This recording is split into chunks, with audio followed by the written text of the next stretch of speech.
Mike Bohn joined now by Paul Hughes, who is set to challenge Usman Nurmagomedov for the Bellator lightweight title January 25th. Road to Dubai, Paul.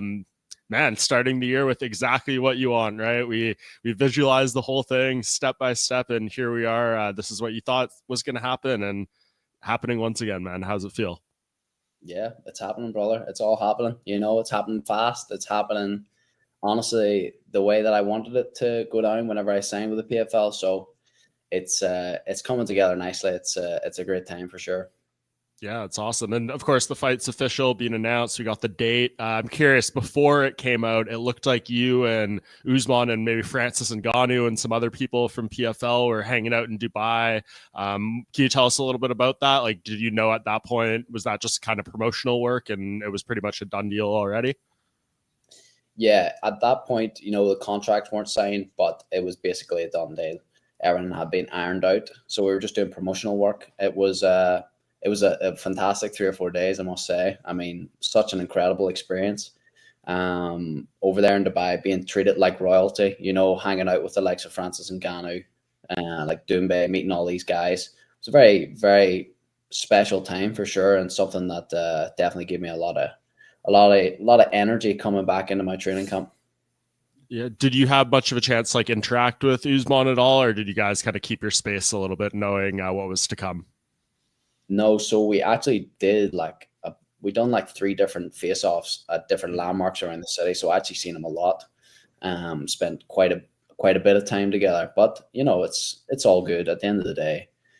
Yes, there's maybe some reads to be made here or there, but when you're fighting someone that world class such as Usman, and I'm sure it's the same for him, there's not, just is what it is. It comes to fight day, you're two of the best guys on the planet. They're gonna go at it, and that's it. Yeah, definitely. Was that your first time like being around him at all, or had you seen him in person before? No, that was my first time being around him. Okay, and I know you said a little bit of reads. Anything you can share, or do you kind of keep that all internal for now? Um, Look, at the end of the day, it's probably the same for him. I just see a killer. I just see someone who's calm, confident, someone who's never been beaten, and that's what he sees in me. I'm sure. That's very much my energy is just calm, killer confidence. So it's all good. Yeah, for sure. Obviously, title fight here. It's kind of weird. Like, is this a Bellator event? Is it not? Are they rebranding it to this like Road to Dubai thing? It seems to, when they released the press release, there wasn't a ton of references to Bellator. Do they inform you of anything, kind of what's going on here, what their plans are for Road to Dubai, or what did they share with you? Well, to my understanding, it just means that they're going to do X amount of shows in Dubai per year. Now, I don't know how many that is. Maybe that will be like their spectacle shows that, other than their pay-per-views, perhaps they have pay-per-views there as well. I think it's a great move, to be honest. I mean, we see what the Middle East is doing with sports, MMA in particular. Saudi's obviously been ahead there for a few years, and now Dubai are a player as well. So this will be the first global MMA show in Dubai. So I'll be making history with this one. So it's all exciting to me, to be put in the main event spot there. I mean, against Usman, basically home territory for him. It's unbelievably exciting. So whatever they want to do, I'm down with. Yeah, absolutely. Did you watch the conclusion of the PFL season with the championship round and see Gadzi Rabadanov win at lightweight? Yeah, I seen his finish. I didn't see the full fight, but I caught some of the fights, some of the finishes. But yeah. Yeah, I mean, that's Usman's teammate as well. These guys, him, Islam, yeah, they're obviously controlling a lot of the belts in the lightweight divisions in the major promotions right now. Is that a guy, I don't know, how do you think this fits in? Is that someone maybe you could see yourself fighting in 25 as well? Look, potentially. It depends. I doubt that they'll let me do the season if I have the Bellator belt, which I will. Yeah. So I would say I'll have to just defend that, which I'm totally fine with.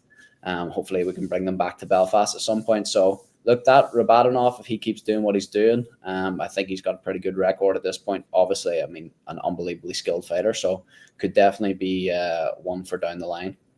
Mm-hmm. And I know you came into this entire situation with PFL and you're signing with kind of an open mind. Would it be the season? Would it be one-offs? It's like you said, at this point, especially when you win this fight, the door will kind of be closed on that, you feel. Is that at all disappointing, or do you feel like this is kind of the right direction for your career at this point? Look, like I truly believe that I'm made for big fights and big nights. That's why I signed to the PFL. I knew that I could come in here and really, really make my stamp in this place early, and that's why I called out these top guys as soon as I signed, and then I got the opportunity to obviously fight AJ. So whatever is going to be the biggest fights for me, that's what I want. I'll fight literally anybody, as you can now tell with getting in there with AJ and followed by Usman. I'm there for the big nights, the big fights, and I'm there to make money. So whoever they want to throw me in against, I'm good for. The background to this fight, of course, I think it was in the press release, Dagestan versus Ireland kind of too. I know that was something you threw out there very early on. How much do you think this storyline is going to lean into the promotion of this fight? Look, I mean, at the end of the day, the biggest night in MMA history so far was Ireland versus Dagestan #1. So that carries some weight, absolutely. I do believe they're trying to match some more Irish guys against either Dagestanis or guys from that region. Through the grapevine, I've heard that, so I don't know if that's confirmed. But I mean, that's cool. I like that. That's storyline. At the end of the day, this game's all about story. So I think it's great. I think it adds to this fight. Yeah. Any idea? I know Conor McGregor has a lot going on in his personal life and stuff like that. And there's also a BKFC event. They're like kind of cornerstone Knucklemania show, I believe, on the same date as your fight in Philadelphia. Since this is kind of being confirmed, your date, any communication on whether we could maybe get Conor there? Because I assume Khabib will be there with him. Islam and Umar are fighting the weekend before in Los Angeles. Then it's Usman's fight. So I imagine that team has all going to be traveling together. Yeah, I'm not too sure what's going to happen there, to be honest. I have no idea. Okay. Well, someone else, this came up Wednesday's UFC 310 Media Day. I'm not sure if you've seen this yet, Paul. Can I play you a quick clip from Ian Garry? Absolutely. If Paul wants me in his corner, I will return the favor. When I fought for my Cage Warriors world title, Paul was in my corner for me. I had no one. He stepped in. He was a great friend of mine. If he wants me in his corner, I will find a way to be there, and I will give him the support he needs. Your thoughts on that? That's cool. No, I hadn't seen that. I'd seen like a quote on Twitter, but I wasn't sure if it was, I didn't know where it was from exactly. I didn't know it was actual press conference. So that's cool. Look, me and Ian go way back. We came up together throughout Cage Warriors, as he mentioned there. When he fought for his world title, I stood in the corner to him. So it's fond memories for sure with Ian. And yeah, I mean, absolutely. If he's in Dubai, we'll throw him in there 100%. That'd be fun. Love it. Can you tell me a little bit more about that story he just referenced and you alluded to as well? Yeah, so Ian, he had some complications, let's say, with his gym at the time over in Ireland, and it was his world title fight that night or that week. I don't know, whatever had happened with them, and he needed somebody to corner. And to be fair to Ian, I mean, he would have went out there by himself if he could have, but he just legally, I don't think, was allowed to not have a corner man. So he needed somebody in there. I was in London at the time, and he asked me, and of course I'm going to help the guy out. Like, I mean, absolutely, he would do the same for me if I was in that situation. So yeah, just it's funny how it's all going down. Ian's fighting here on Saturday, obviously against Shavkat. Shavkat's been here training in the gym in Kilcliff, where I'm currently at. Just the whole thing's funny. It's actually quite nice, to be honest, to see how far we've both come. And in saying that, actually, coincidentally, we're both fighting guys who are 18-0. So hopefully it's 18-1 times 2, I love that.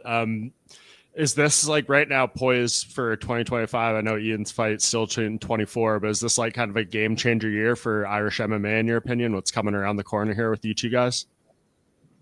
I certainly hope so, bro. I certainly hope so, because for a period there, I was just, my career only just took off there 6 months ago when I signed at the PFL. Yes, I had like real good success regionally with Cage Warriors, but I felt like I was asked this recently in an interview, I think before AJ, and I remember just UFC Paris had been on that weekend, and I remember looking at it and going, we're so far behind here in Ireland. We don't have anywhere near as many athletes. Look at the crowd, look at the atmosphere they're putting on in France. Like, we're not doing that anymore in Ireland. So I kind of felt at that time, like, Irish MMA was really falling behind. But at the time, I do recall saying, look, hopefully this win against AJ is like, that's a pretty big moment for Irish MMA, you know, as a whole. One of the biggest fight, people were saying it was the biggest fight outside of Conor McGregor in Irish MMA history. So, I mean, to go and do that and to get that win, I feel like we're definitely gathering some momentum. And then Ian, obviously, I mean, fighting Shavkat here at the weekend, like that's an unbelievable opportunity. I mean, should have been maybe for an interim belt, but definitely number one contender. I mean, what an unbelievable achievement for Ian, and I've no doubt that he gets it done. So hopefully we both get it done, and that continues, you know, the momentum of Irish MMA, because there's a lot of good guys coming up in the amateur scene, a lot of good guys coming out of my gym and Fight Academy in Belfast. So hopefully we keep this going. For sure. And I asked this follow-up, I guess, with all due respect to Ian and to Connor, who I think for one way or another in Ireland maybe have a complicated relationship with the fans, we'll put it that way, for whatever reasons may be. Do you feel like I mean, from all things I can tell, you seem to be an upstanding person and, you know, have things together in your personal life and in the fighting career.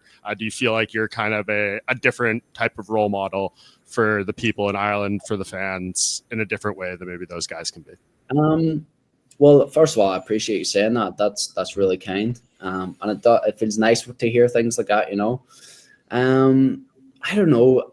It's not something I think too much about, Mike, because for me, I think the best recipe is always just being yourself. And that's all I'm going to do. You know, people might want me for this fight, especially against a Nurmagomedov, to fucking start going crazy and start saying this and start saying that and not being myself. I'm just always going to be me when it comes to this game, because I think people see through bullshit, to be frank with you. I mean, you can play a character all you want, but people aren't stupid. They're going to see that you're a bullshitter. Mm-hmm. So I'm just going to be me, bro. Yeah, hopefully that sets a good example for guys coming up. I hope so. I'm just going to make sure that I'm representing Ireland with pride. And I do represent it with pride and Belfast and Derry.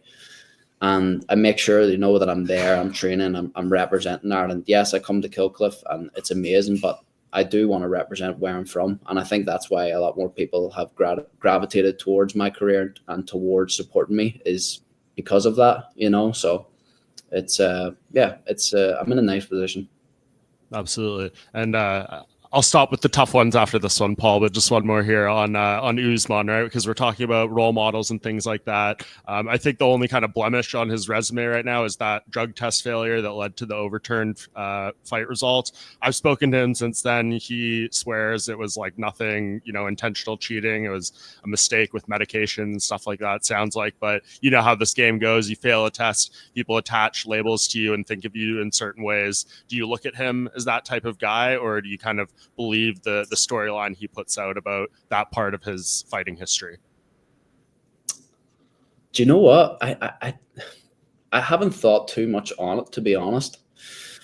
At the end of the day, you know, it's going to take more. It's going to take more than steroids to beat me, like, especially over 5 rounds. To me, MMA, yes, like, you know, obviously Russia's history with doping and stuff like that, people are naturally going to think, you know, he's definitely juicing.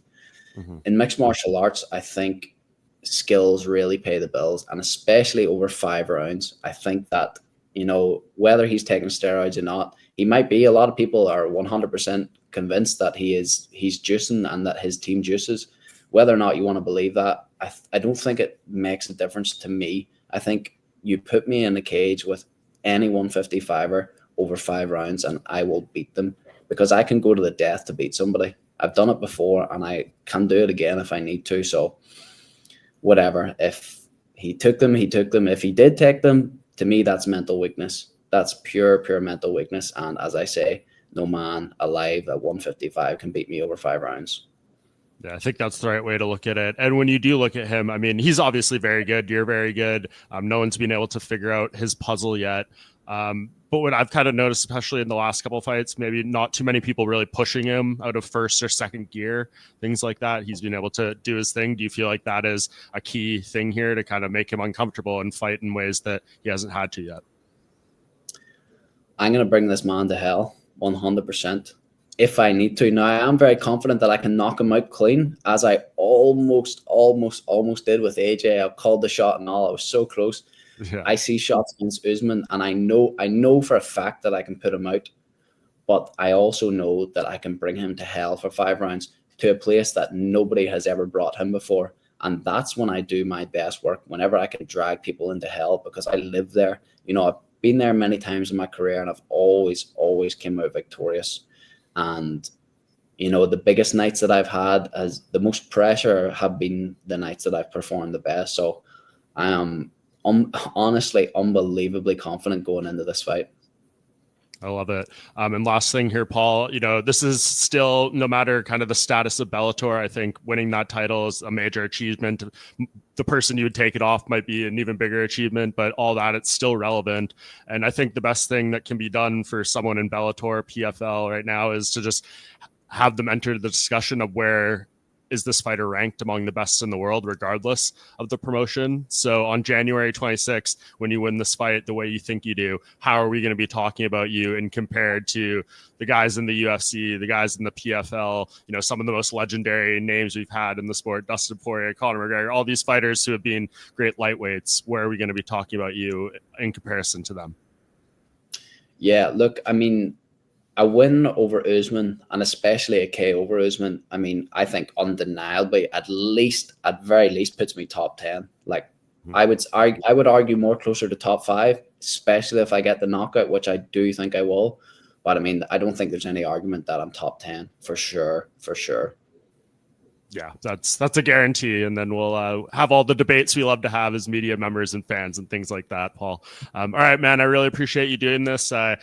Don't imagine it's going to be the best of times training over the holidays, but this is what you got to do sometimes, man. So I hope the next few weeks go good for you, and obviously a huge life-changing opportunity coming up for you, man. Appreciate it, Mike. Appreciate it. Always good to chat.